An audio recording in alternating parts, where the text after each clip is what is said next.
اليومين دول الجو حر وفي امتحانات وشغل، عايزين أكلة سهلة بسيطة ما بتاخدش أي وقت. مفيش أحلى من الشاورما المصري. لا تقولي بقى سمسمة ولا المحل الفلاني، لا هي عندنا. بصوا حلوة قد ايه.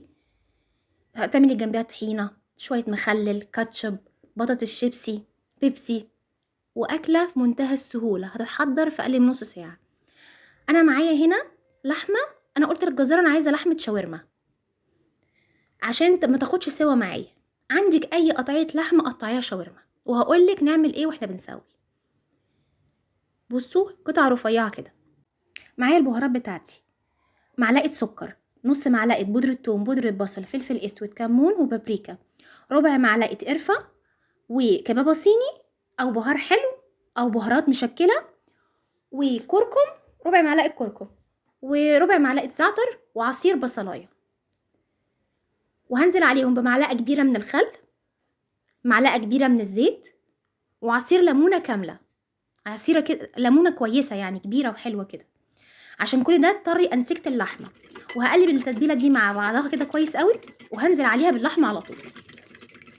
وهسيب اللحمة دي في التتبيلة لمدة ما تقلش عن ساعتين. ويا سلام لو تسيبيها من الليلة قبليها، او تبليها اول ما تجيبيها من عند الجزار وشيليها في التلاجة متبلة وطلعيها وقت ما تحبي تستخدميها. هتبقى سهلة وبسيطة. انا سبتها بقى طول الليل، وصحيت تاني يوم سخنت الطاسة وحطيت فيها معلقتين 3 زيت كده ومعلقة زبدة، ويا سلام لو عندك حتة ليا. وهنزل عليها بالشاورما كده، هفردها في الطاسة. والاول مش هحاول اقلب خالص، عشان انتي لو قلبتي حرارة الطاسة حرارة اللحمة هتنزل وهتبتدي تنزل المية. فانا هبتدي افردها بس في الطاسة كده واديها صدمة سريعة عشان ما اخليش السوائل بتاعتها تنزل. وكل ده على حرارة متوسطة. هفضل اقلب فيها لحد ما تشرب السوائل بتاعتها وتستوي كويس قوي. انا اللحمة عندي مش لحمة شاورما، تقطيع عادية، قطعة سن اي حاجة. هقطعها وهسيبها تشرب ميتها وازود لها كوباية مية واسيبها تتسوى لحد ما تستوي معايا. هبتدي بقى انا ضفت هنا شوية ملح، انا بحط الملح في الاخر خالص. وانا حاطه هنا بصل وفلفل حراق، تقدري تحطي فلفل رومي، فلفل احمر، فلفل الوان اللي تحبيه.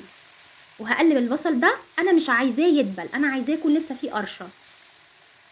وهنزل عليه بطماطمايه شايله القلب بتاعها، انا مش عايزه ميه الطماطم تنزل على الشاورما. فهقلب تقليبه سريعه وهطفي النار. مش عايزين ننزل ميه بتاعه الخضار.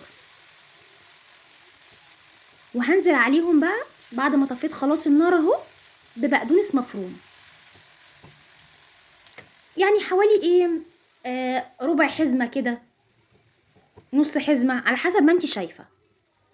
بس وهقلبهم مع بعض وهعمل السندوتشات. وكان الله بالسر عليم. اكله سهله وبسيطه ومفيش اطعم من كده. هنعمل جنبيها طبق سلطه، هنعمل جنبيها شويه طحينه كده حلوين، كاتشب، بطاطس محمره، شيبسي، بيبسي، عصير. اكله سهله وبسيطه. الجو حر مش مستاهل اكلات صعبه، ومفيش اطعم من كده. والتتبيله والله بجد خطيره. ويا سلام بقى لو كمان شغلتي للشاورما دي فحميه، هتبقى بريحه الفحم. وبألف هنا.